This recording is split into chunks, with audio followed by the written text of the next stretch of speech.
All right, hello folks. This is going to be the review of Lewis dot structures. This is the second and third videos that we're doing for this week. Now, let me get my pen together.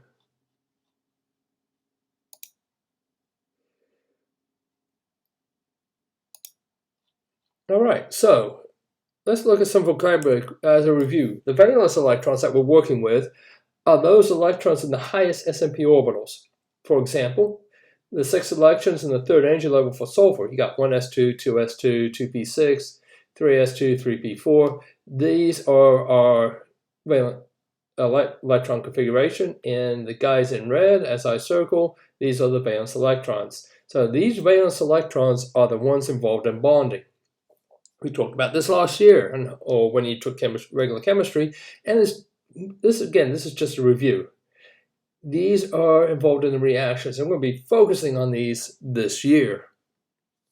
Now, with Lewis dot structures, this is old theory, but it usually works in helping us understand what's going on in chemistry. So we have this octet rule. Each atom would like to have 8 electrons in the highest SNP orbitals, not the d. Forget about the d at this moment, but it's just the highest SNP orbitals, where it's 1, 2, and 3. And to do this, atoms will either gain or lose electrons. So look at sodium. 1s2, 2s2, 2p6, 3s1. Now, what will happen, even though the 3s is higher, it's easier for it to gain a little bit of energy to lose the electron to go to this stable state, unreactive state, I should say, than it is to pick up 7 electrons. So that's one thing we need to be wary of, is how many electrons do we need to add or subtract to get to this 2s2, s2p6 configuration, and how much energy will it take to do that. So with sodium, it actually takes a little bit of energy to remove the 3s1 to get to this stable electron, unreactive electron configuration. But to add 7 electrons to sodium, it won't work. We don't have the sodium does not have the electronic structure to handle 7 electrons, and then if we try and force it, it would just take too much energy. Whereas chlorine, it's a 3s2, 3p5 configuration. It actually takes a lot of energy to remove these 7 electrons, whereas if we just add 1 electron, it actually gives up energy, which is what it wants to do, to get to this stable electron state of s2p6. So again, which way does it make sense to go either way? Now, when we get to 3 or 4, it's valence electrons, it kind of go either way, and that's where we'll talk about that later. That's where we have some fun with chemistry. So remember, hydrogen and helium, maximum number of 2. So if we look at hydrogen, remember we put electrons on top. It's either that or across, either one, I don't care what you use, but hydrogen and helium can have a maximum of 2, and then it's reactive. Actually, helium, it'd be better, the best way to do it is like this, because we know that in helium, it only has an s orbital, and we have 2 in the s orbital, and that's how that looks. But for all the others, for like carbon, start on the top, and we'll just go around. We know carbon has 4 unpaired electrons. And we talked about why it has 4 unpaired electrons last year. Oxygen has 8. 1, 2, 3, 4, 6. 2 lone pairs and 2 unpaired electrons. So these 2 unpaired electrons are reactive. And this is how we figure out how things bond, is by looking at the unpaired electrons, these guys,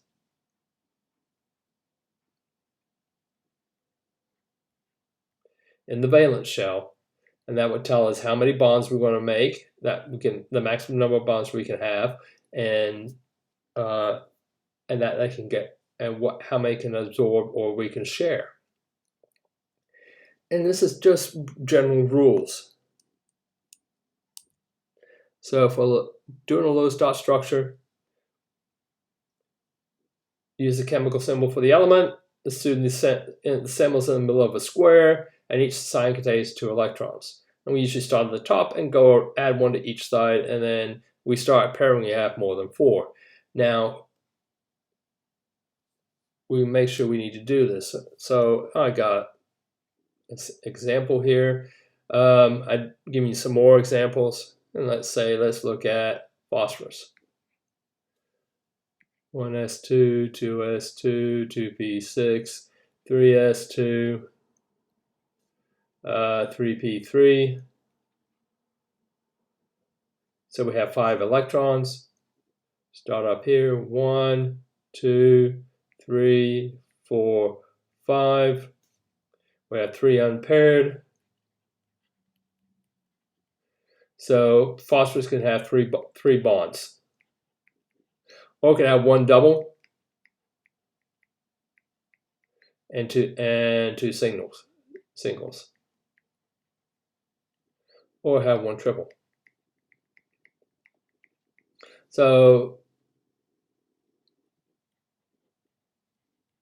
the total number of bonds is going to be equal to 3 because we've got 3 unpaired electrons. Now this works for 95% of the time. And where chemistry is fun is when we found an exception to the rule. What can we do with it? How can we explain it? So let's look at how to do electron configuration. Lewis dot structure for a molecule is that you take the chemical formula. This is H2O. I'm borrowing this from an old slide. Then we count the number of valence electrons in the molecule. So hydrogen, we got 1, but we got 2 of them for a total number 2. Oxygen has 6, and we got 1 of them for 8, so we got 10 total. Most electropositive goes in the center. It can't be hydrogen, because hydrogen only has 1 valence electron, so it can only form 1 bond. So in this case, even though oxygen is most electronegative, it's going to go in the middle, because it can have more than 1 bond. Now we just put H on the side, like this. And now I'm going to go to the next slide. Place other atoms to either side, in which then you draw a line. A line is equal to 2 electrons, and they're paired up.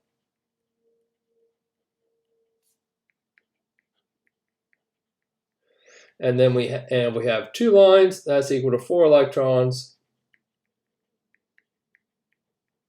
and 2 pair. If I can spell pair right, I'll be happy. There we go, 2 pair.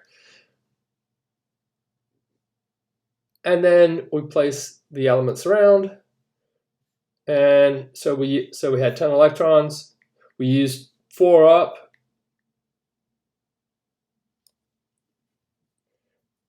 No, we got 8 electrons. I can't add. 6 plus 2 is 8. So we got 8 electrons. We used up 4, and we got 4 left. So those 4 go around the oxygen, which is because hydrogen only could have 2, and that's it. So we check our work. Each atom should have 8 electrons around it, except for hydrogen. That's one of the exceptions with 2. So if I draw the electron configuration, here's hydrogen. It's got 2. This hydrogen has 2. Now oxygen owns 4, but it shares this 2 and this with this hydrogen, shares 2 with this hydrogen. So it's 2, 4, 6, 8. This is a perfect electron configuration. Lewis bond structure for water. Exceptions, we know hydrogen must have 2. Boron and aluminum stable with 6. They can have 8, but they can, if you end up with 6 around aluminum or boron, that's fine. That's acceptable for that. And so sometimes if atom does not have 8 around it after we do all this, we've got to move a pair of electrons from one atom for one that's next door to it to form a bond between it. So let's look at CH2O. See, we got 1 of them, and it has 4 electrons, so we got a total of 4. Oxygen, we have 1, and we got 6 valence electrons for a total of 6. And with hydrogen, we got 2, and we got 1 valence electrons, so we end up with 2.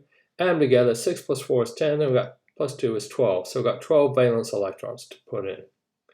So we're going to put C in the middle. That's the most electropositive. We've got hydrogen on one side, another hydrogen on the other, and we're going to put oxygen over here. Now we're going to let's put electrons in. So we've got 2, 4, 6 electrons total in each of the bonds, and we've got 6 electrons left. So they go around the most electronegative first, and that's oxygen. 1, 2, 3, 4, 5, 6. Now, do each atom have a full valence shell? Hydrogen needs 2. It has 2. It's sharing with this 2 with this carbon.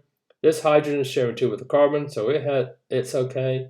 Oxygen 2, 4, 6, 8. It owns 6. Shares 2. It has 8. That's fine. Carbon needs 2. We can't put 2 extra electrons in there because we don't have it.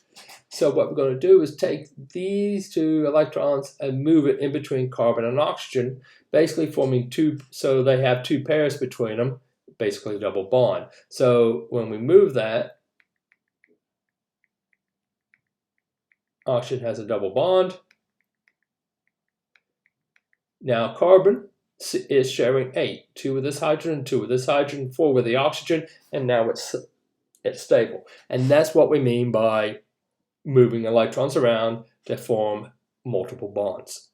And this is the correct Lewis dot structure for CH2O. And that is the end of this example. And if you have any questions, please answer the question and puzzle. Thank you.